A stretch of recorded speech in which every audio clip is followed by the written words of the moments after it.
I was late for work on Monday. Tuesday, she never called. Wednesday, I'm here, I work my fingers to the bone. Thursday, worries all around me.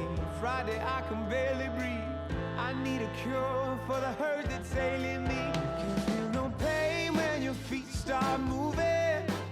Just let loose and you feel alright. Just keep it going all night. Yeah. Let the good times roll. Hey baby, throw your cares away. Let the good times roll. Leave your worry for another day. Let the good times roll. Leave yesterday behind. Let the good times roll tonight. Everybody's got their troubles. Everybody's been alone. There's nobody here that could make it on their own. When your worries all around you, got you bad and you can't sleep. Listen, baby, and I tell you what you need. Can't feel no pain when your feet start moving. Just let loose and you feel alright. Keep it going all night. Come on, baby.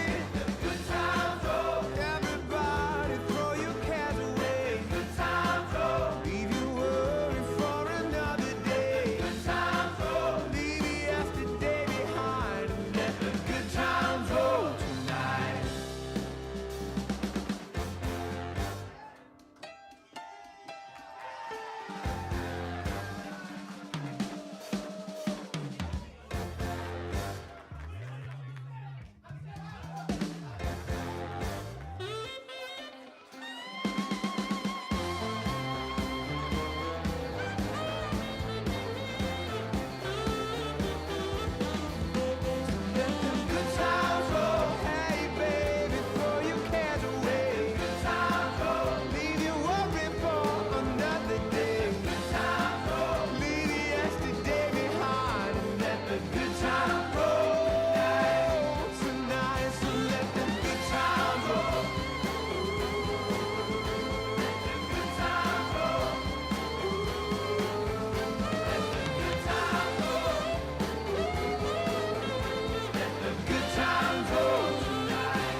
Welcome to Great Lakes Church.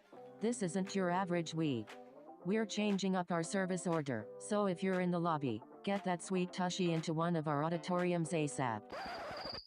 I made it weird. I will see myself out.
Hi! I didn't see the glaringly obvious camera in the room there. My name is Carson. I was wishing I could tell you I was enjoying coffee. It's just Baja Blast in a mug. And the reason that I was so zoned in, so caught up being here is because I was astonished by the comfort of this Great Lakes Church t-shirt that I'm wearing. And I couldn't help but think, what if I could entrust everybody with a shirt that rivals this unparalleled softness? You can grab one yourself if you're a first-time guest by filling out the connection card somewhere around you with as much or as little information as you feel comfortable, and then take it to the next steps table in the lobby. They're gonna hook you up with one so that you too can drink Baja Blast out of a mug and get lost in your thoughts.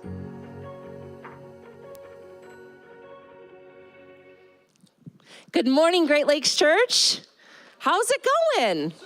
Awesome, awesome. Well, it's really good to see you all, and happy St. Patrick's Day. Are you guys wearing your green today? No? Oh, well, those of you that are, way to be in the spirit of the holiday, all right? And those of you who didn't, go home and eat some Lucky Charms or something, and then you can be in the spirit. Anyhow, it's really great to have you all. My name is Crystal, and I love welcoming you to Great Lakes Church today. Well, I want to go ahead and share a little something. We have another big holiday coming up, which we make a really big deal about at Great Lakes Church, and that is Easter. And as you sat down, you may have sat on top of them, so you might just grab it from underneath you, but there are some invite cards on your seats.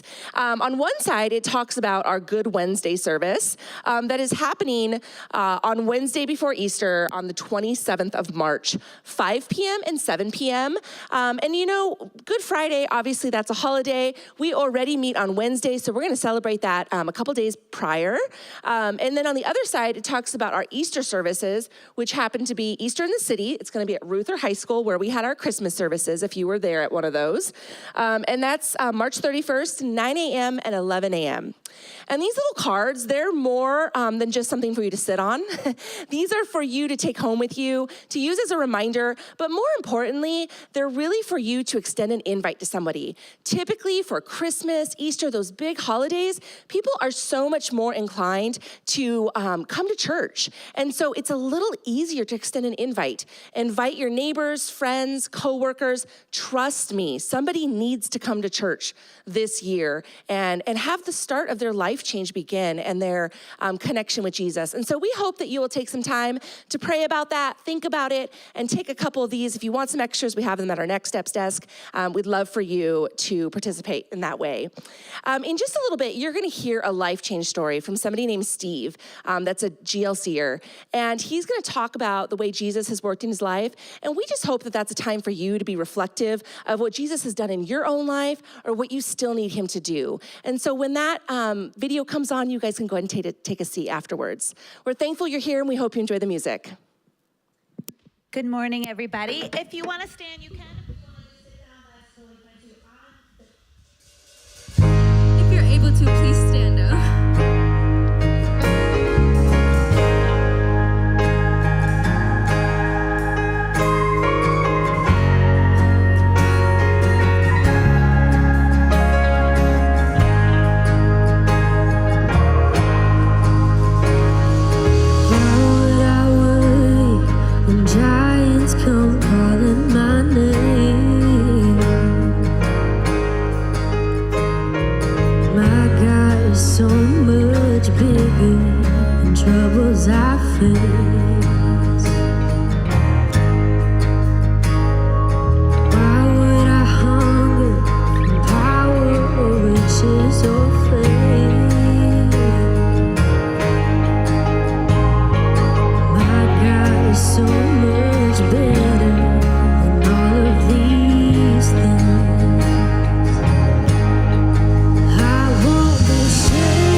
I won't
It is well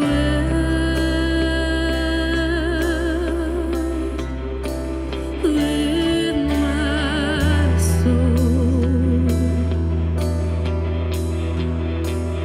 It is well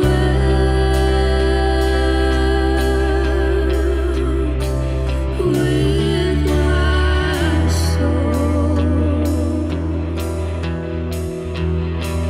It is well with my soul. It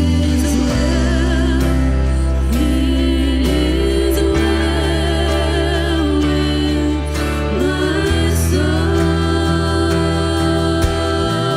well, it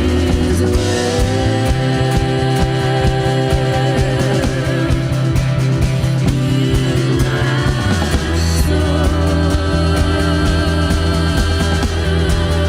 well with my through it all, my eyes are on you. Through it all is well.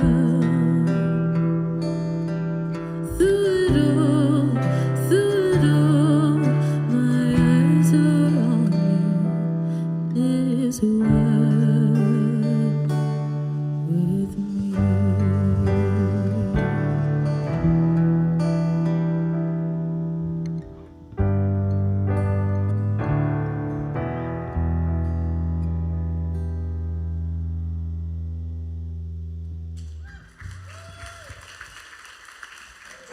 I was addicted to drugs and alcohol for a long period of time. And I guess my lowest point was sitting in jail. I'd been back and forth to jail, and I had this last time I had quite a few years hanging over my head, and I couldn't behave even in jail. You know, so they put me in a pod all by myself, and that's where and it was lonely. I was reflecting on all the people that I hurt, you know, and it sounds funny, but one of the biggest things was I missed my daughter's first father-daughter dance, man. And that, dude, I cried in jail, you know what I mean? And that was my lowest point, man. From there, something had to change, dude. I was able to stay clean for about 10 years, but I didn't have a relationship with God. It got dark again. I wasn't picking up and using drugs or alcohol, but it got really dark in my life because I didn't have a relationship with God. And so it got to a point where I wanted to commit suicide, man. I made a call to a friend of mine and told him where I was at. And, you know, God works through people, and he's been that for me, dude. So in the last 5 years, I've been able to build a relationship with God, man. So my girlfriend, actually, she'd been coming to Great Lakes for a long time. Her and her daughter asked me if I'd join them on a Sunday, and I did. And right away I could relate with what Dave was saying. You know, he's got a good way of taking things out of the Bible that are relatable to today. You know, what we go through on a daily basis, and that really sat well with me, you know, yeah. Jesus allowed me to take my selfishness away, right? So I can put other people first, because that's ultimately what I believe we're trying to do, man. And being in recovery, that's what we do, is you become more important than me, you know, so what can I do to be there for you, you know what I mean? So to take that selfishness, that everything, you know, that self-seeking, all that, and get rid of that and be there for someone else. And that's brought so much joy in my life. I've seen people come from like despair, dude, like the most horrific things that have happened that you could imagine, dude. I've heard it from these people, and I've got to see them. Only God can do those things. I believe that, because I tried on my own for so long and nothing, it didn't work, you know, right? As long as I'm putting one foot in front of the other and trying to grow with God, that it's gonna be okay, you know what I mean? The future, man, let me just do what's right here, you know what I mean? And as long as I know that I'm trying to grow with God, it's gonna be okay.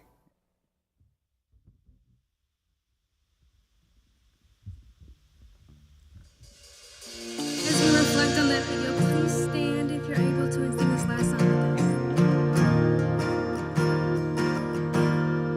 Christ is my firm foundation,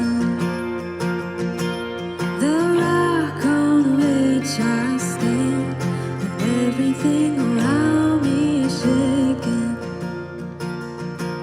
I've never been more glad that I put my faith in Jesus, 'cause he's never let me down. He's faithful through generations. So why would he fail now? He won't. He won't. I still got joy in chaos. I've got peace that makes no sense. So I won't be going under.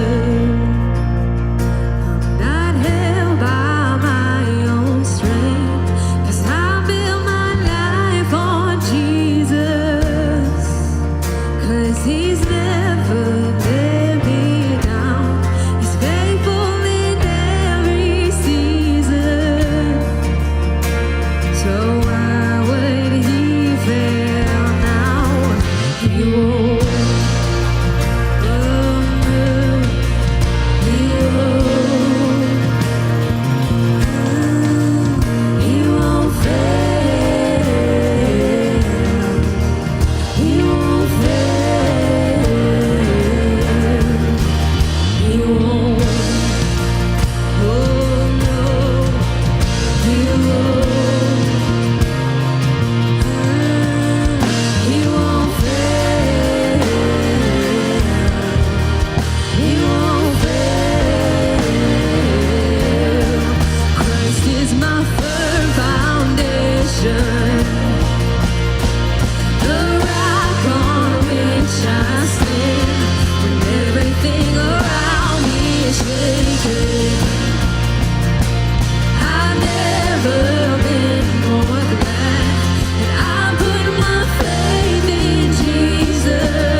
pray with me, please? Father God, I thank you for today, and I thank you for everyone in this room. And I pray that you give us more wisdom, more love, and also more self-forgiveness. And to just keep on reminding us that even through the highs, the lows, when we think that we can't do something, you are always there with us, by our side. And we can do anything with you by our side. In your son's name I pray. Amen.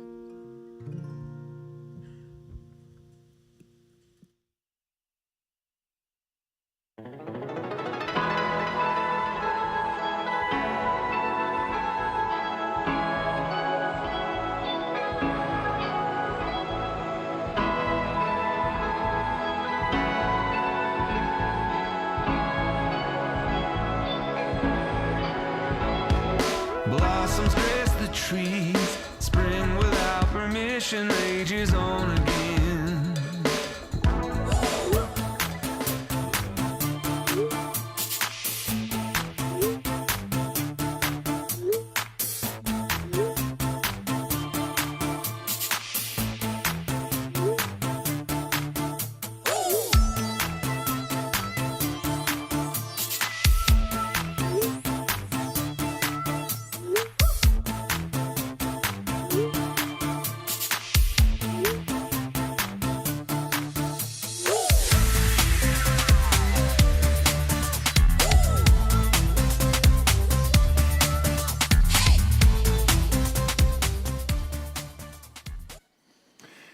I have like 4 favorite days in the year. I know that seems like a lot. You should really only have one favorite day of the year, but one of the 4 favorite days of the year for me is Easter, because like my whole life is kind of based on and built on that day. The idea that there's an empty tomb, that kind of sealed it for me. So I want to personally invite you to my favorite day of the year and make sure that you know all that you need to know in order to be there, because it's actually not just one day, it's an entire week celebration. And it's going to start on what we're calling Good Wednesday. Normally we would celebrate Good Friday, but we already have a Wednesday experience. So we thought we'll just slide it over there so we don't got to come up with a ton of new times and new places. So I want to make sure that you know we're going to have a service at 5 and at 7. And if you're going, well, I'm going to be at Easter on Sunday, you still want to come on that Wednesday because it's going to have a totally different vibe. It's going to be a very different experience. On that Wednesday, we're going to focus on the death of Jesus. And we're going to hear some stories about how he's changed lives through that death and what that has meant to some people. We're going to have some great music. It's going to be a very different environment. We're going to use the whole building. It's going to be really cool. You want to make sure that you're there. So again, 5 p.m. and 7 p.m. If you work a little bit later, the good news is there's a 7 p.m. and there will be plenty of seats for everybody. And then we also have our Easter celebration, which is on the 31st, which is a Sunday. And that's going to be back at Ruther. If you were with us for Christmas Eve, you know that it's a great place and we're going to have a great time together where we celebrate that the death of Jesus was not the end of the story, that it was actually just the beginning. And it's going to be a great way for you to kick off spring and to remember all that's been done for you and how much you are loved. And the cool thing is, you have this card on your seat when you walked in. It's not just a cushion, sort of, and it's not just decoration for the auditorium. We want you to take this with you. Please take it with you. Our guest experience team gets so depressed when they see these left on the table or on the chairs, so don't depress our guest experience team. Take it with you and use this at the very least as a reminder, but even better as an invitation. And ask somebody, will you come sit with me at Easter this year? I would love to have you. Okay, so did somebody not get one of these? You know how I am with throwing things out? I love it. I'm going to see how far we can. That's like, woo, that was pretty good. That felt like a David Letterman moment. The other thing I want to make sure you know is that on that Wednesday, we will have full kids programming. So your kids from birth up through grade school will have an environment of their own to go to. And then at Ruther on Easter, we will have childcare for birth through 5 years old. Our services will be appropriate for your older kids, and we hope that they'll sit with you. But I didn't want to forget to tell you, that's how much we love you. We'll take care of your kids for you. Can I just be honest with you about something? I feel like we're getting to that place in our relationship where I can just tell you, loving people's really hard. You could have said amen, so I didn't feel so alone. I mean, loving people's difficult. Thank you. Like, let's be honest. There's a lot of people in our lives that are just unlovable. They are. I mean,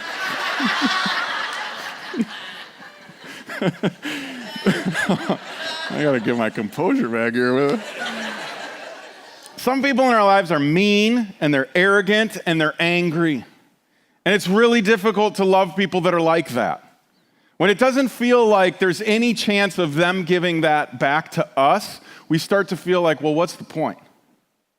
Some people, if they're not unlovable, it feels like they're undeserving. Undeserving because of the way they have treated us, which is anything but loving, right? They've been rude, they've betrayed us, they've lied about us, they haven't shown up for us.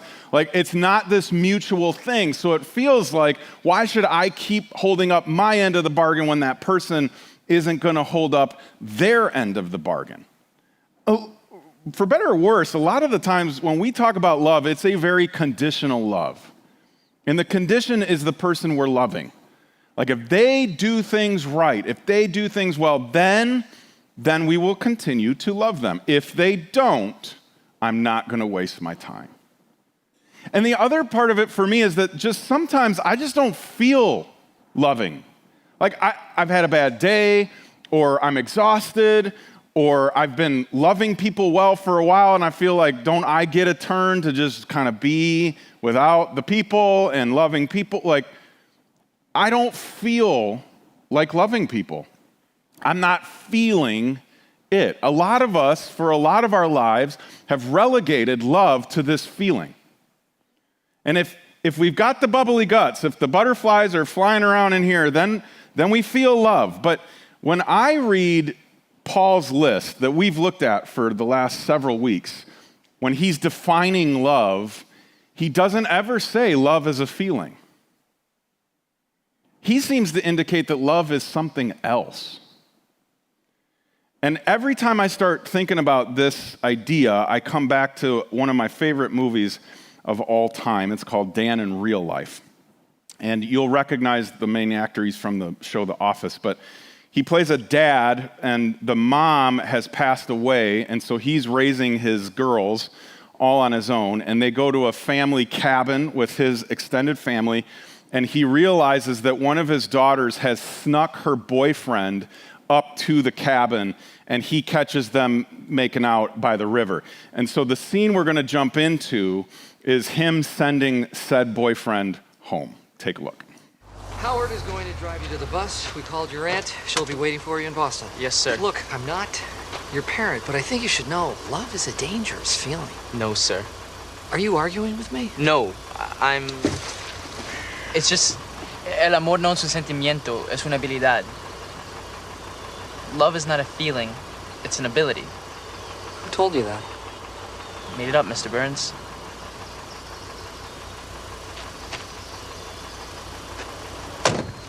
Come say goodbye.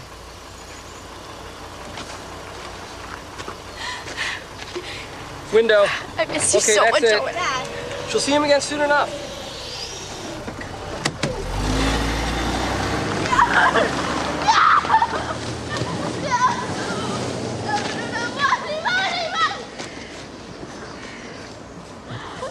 That's sweet. What's sweet? How's that sweet? It's okay. It's okay. To be that certain, to feel so much love. Love isn't a feeling. No? It's an ability. Well, if that's true, you have one gifted daughter. You are a murderer of love!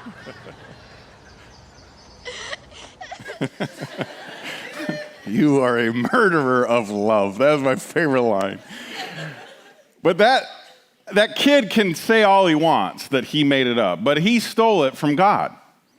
He stole it from Jesus because Jesus over and over again shows us that love isn't a feeling, that it is this ability that we can practice and get better at.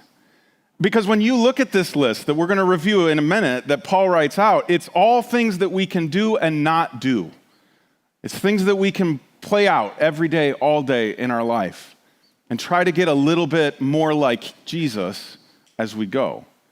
But there is a difference between being able to do something and being capable of doing something. And there are going to be days where you go, I'm not able to love anybody.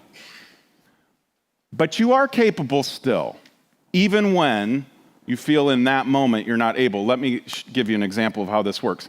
By a show of hands, whether you're here in West, in East, or at home watching online, I still want you to raise your hand. How many of you are able to play this piano right now? Raise your hand.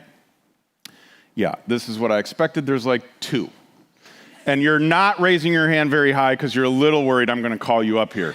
I'm not, don't worry. Right? Like, reality is, for a lot of us, we're not able to play the piano. I mean, we could get up here and we could push the keys, but it's not going to sound like music. By a show of hands, how many of you are capable of playing this piano? A lot more hands. In fact, I'd say every hand should go up. If I raise the stakes, it might help. If I said to you, we're going to give you 1 year to learn how to play the piano, and I will personally pay for the best piano teacher in the Midwest to give you one-on-one lessons every week, and if you can complete a classical piece of music in 1 year, I will give you $1 million. Now, how many of you are capable of playing the piano? Amazing, right? All of a sudden you go, well, I'll figure it out. I'll work on it. If you're going to give me that kind of time and that kind of incentive, I can go after it and I can get better at it. I'm terrible right now, but I won't be terrible in a year.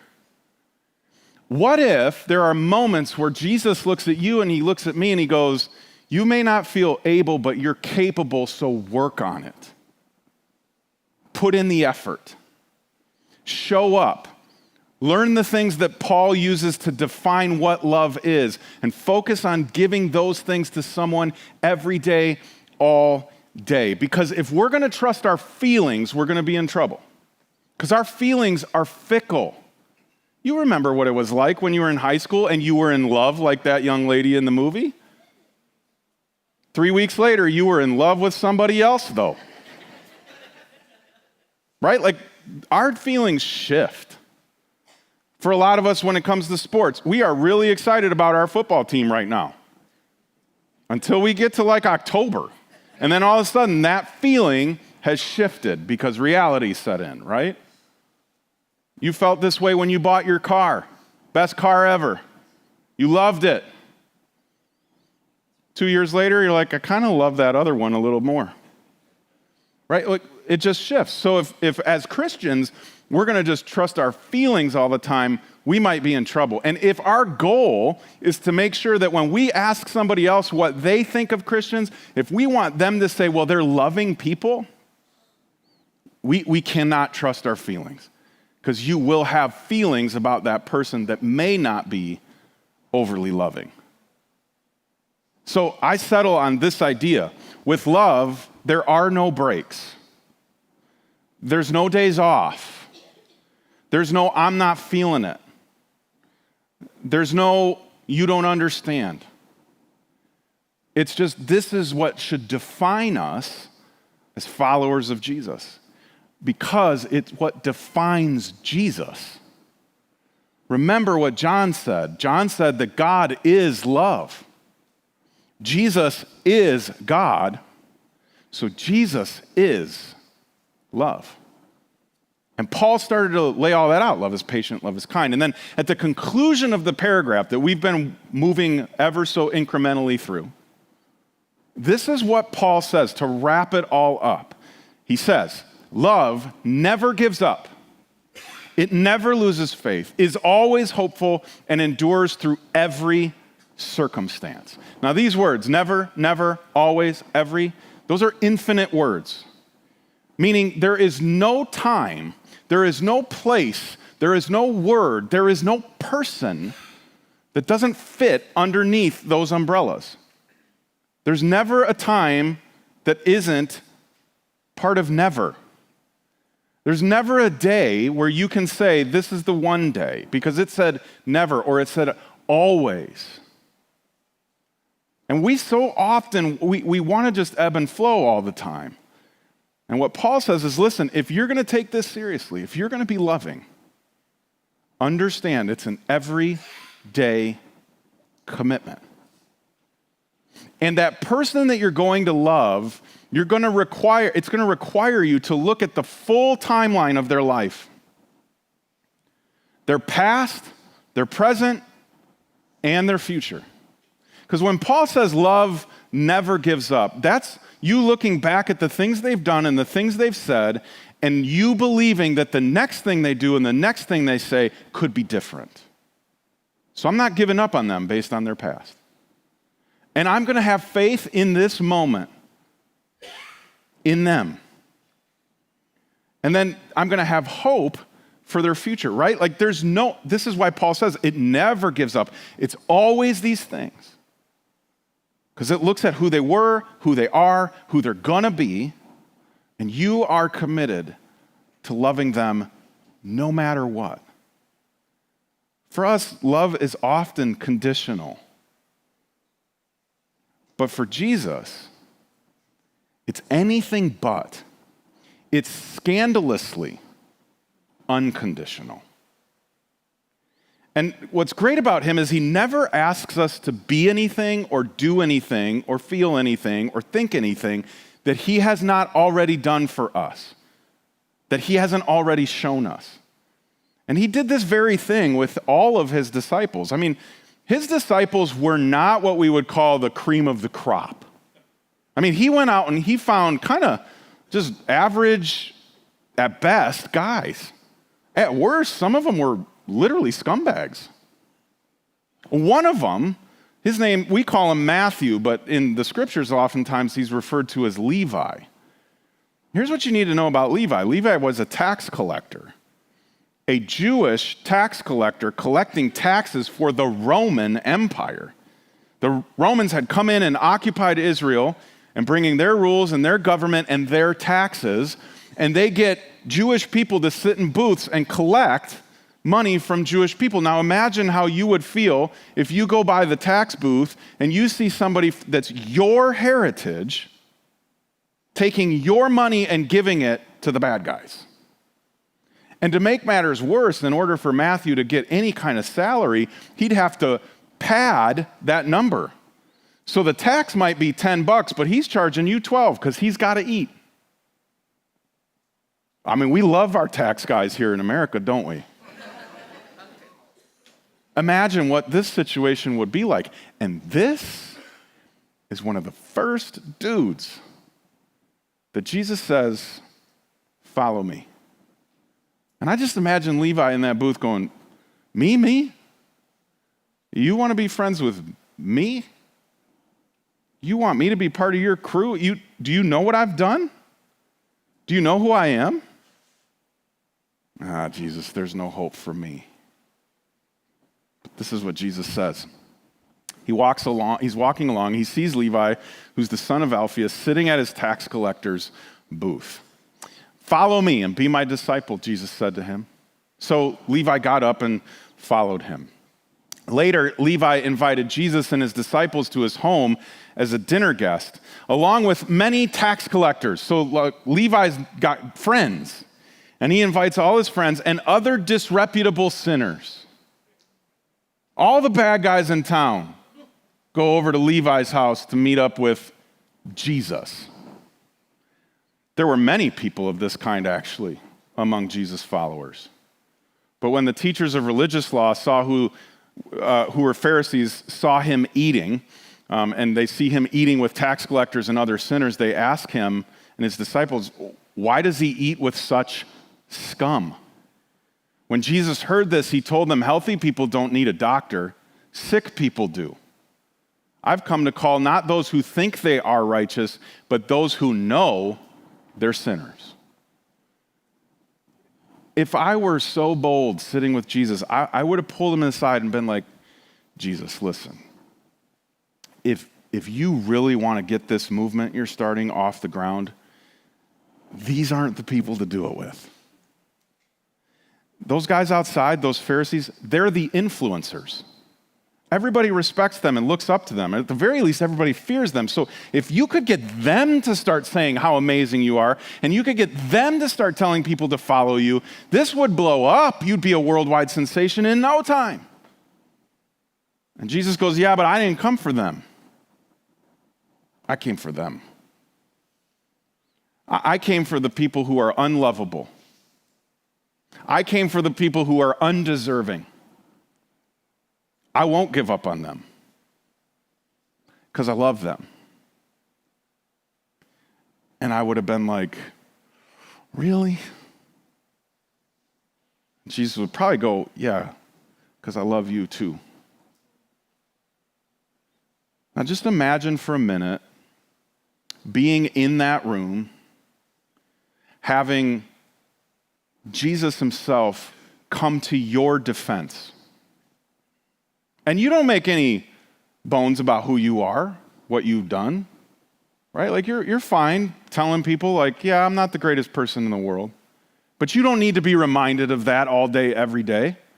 So when the Pharisees come along and they're going, you shouldn't be hanging out with these people, and Jesus comes to your defense, and Jesus sticks up for you, and Jesus says, I'm committed to you.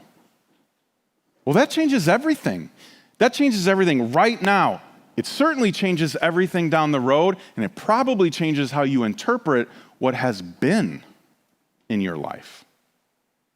Think about the things that were probably said by the people in that room about Jesus later. Like when people are walking around going, you knew Jesus? You interacted with him? You were at that dinner party where he was?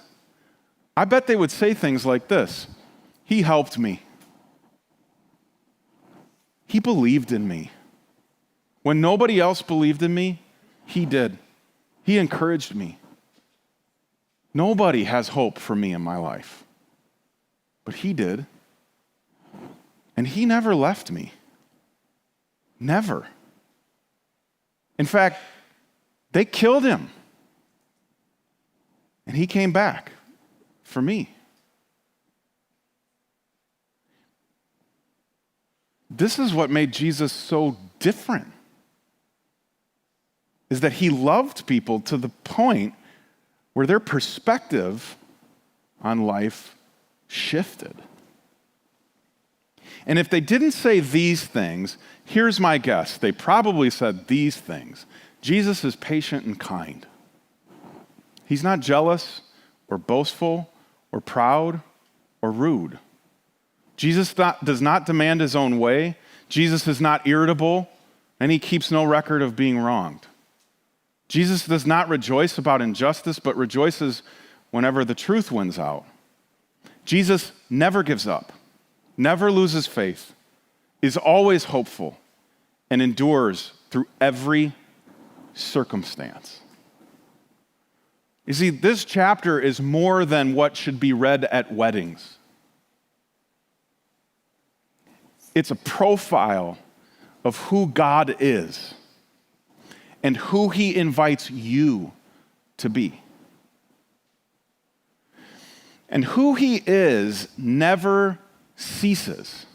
I mean, that's what's amazing about God. He's always been and he always will be. So there's not a moment, there never has been a moment, where God stopped loving you, where God said, sorry, today's got to be a God day.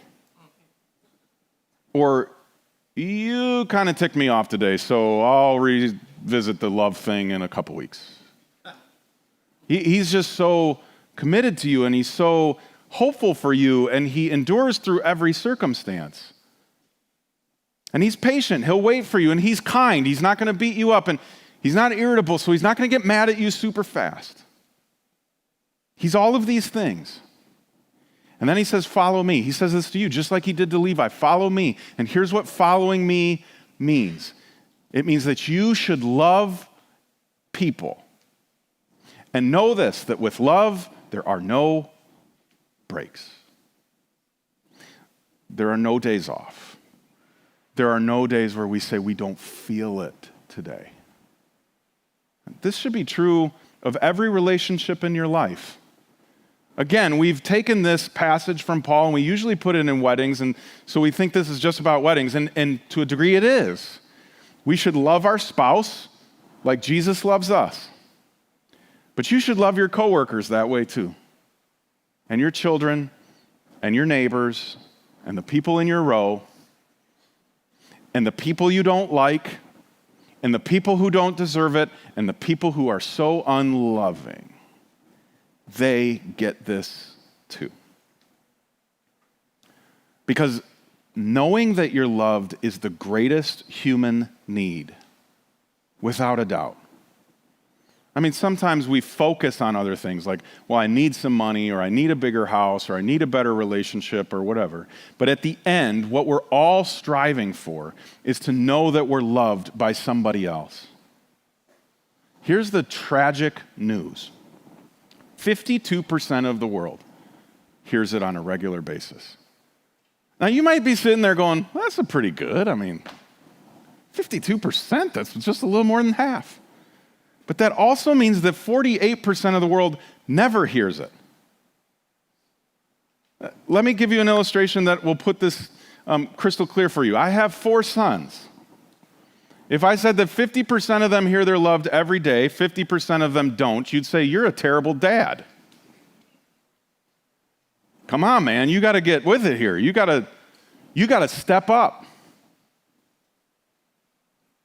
Sometimes I think God looks at his church and goes, 50% is not good enough. You got to step up. People in your life need to know that you love them. They need to feel that you love them. More importantly, they need to know and feel that I love them, and they're only going to get that through you. What's crazier is the percentage only goes down. 42% of the world tells somebody each day that they love them. So there's a huge gap. There's a huge need. I was talking to somebody just before this service started out in the lobby, and she was just sharing about an experience with a coworker. And it was a simple thing of walking up to that coworker and saying, I'm proud of you, and gave her a hug, and it rocked that woman's day. Week, to the point where she was calling her later, texting her later, saying how much it meant to her. People are starving for this. You're starving for this. You know this personally, how much you long to hear that. So imagine what would happen if we got serious about giving that to the world. And we didn't say, hey, once you come to church and you start getting a little churchier, then we're going to let you feel the love. If we just gave it away freely, like Jesus gave it away before they agreed with us or liked us or anything, like we just loved people, here's what people might say about us. If we asked them, they might say, well, they helped me. They believed in me. They encouraged me, and they never left me. And here's the crazy thing. I don't believe what they believe. I think the whole Jesus dying, coming back to the life thing is crazy. Virgin birth, come on. A God creating all of this, get over it. But this is who they are.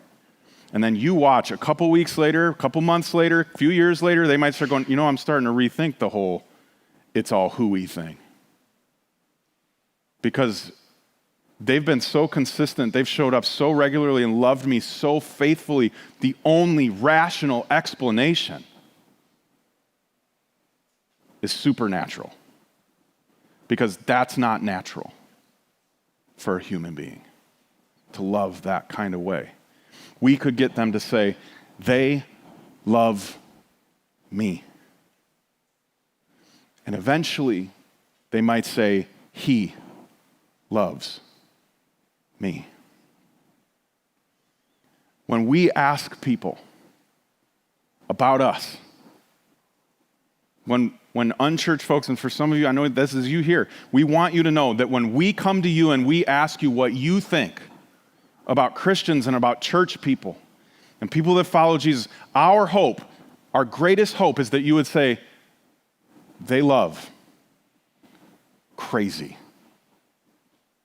And we say it, it's on our website, right? Love everybody always. That's true of them. That's actually really true. And you don't have to agree with us to get it. So this is what I'm going to encourage you to do. And I told you I was going to encourage you to do this at the beginning of this series. And now as we come to the end, I would love for you at some point in the next 24 hours to grab a Bible. If you still have a printed one, grab that, or you just have the app on your phone. Pull up 1 Corinthians chapter 13. And starting in verse 4, that's where the love chapter is. And I want you to do this really crazy thing. I want you to handwrite it out. But every time you see the word love, I want you to replace it with your name. So I'll show you what it looks like with mine. And you can read along and maybe not out loud, but you can put your name in and practice here today. Josh is patient and kind. Josh is not jealous or boastful or proud or rude. Josh does not demand his own way. Josh is not irritable, and he keeps no record of being wronged. Josh does not rejoice about injustice, but rejoices whenever the truth wins out. Josh never gives up. He never loses faith.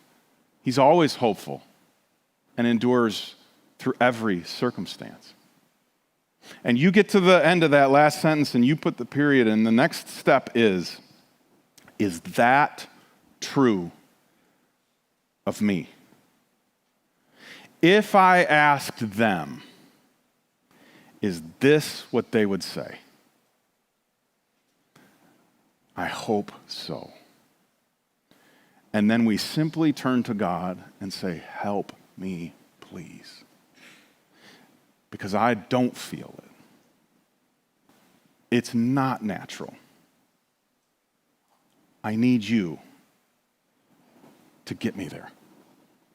I'll show up every day and I will practice these things so that I become more and more loving like you. And I'll do it every day, all day, because I understand that with love, there's no breaks. It's a forever and always kind of thing. It is entirely unconditional. So here's what I want to do. You're sitting here today and you're going, okay, I have some things that I got to work on. Good news, me too. I also know that you're going to go home and you're going to be reminded of all the other things that you have to work on. And you're going to get so busy with that we'll get to next Sunday and you'll be like, oh man, I didn't even do this little thing they told me to do. I want to give you just a couple minutes to pray. So I've asked Frank to just play some music in the background so we don't have the weird silence thing. And I know what some of you might be thinking, well, I'm not a prayer. I don't do that. Good news. I wrote the prayer for you. And so we're just going to have it up on the screen. It's going to go through, and you just pray these things for you. And then when we're done, I'll come out and close us.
Jesus, loving people the way you love people is not easy. And it's not our natural bend. So we will need your guidance, your strength, your help, your spirit alive in us. We want the first thing that comes to mind when we ask people about us is you. So help us. Help us to be just like you. In your name, amen. Thanks so much for letting us be part of your week. Know this, we love you. See you next time.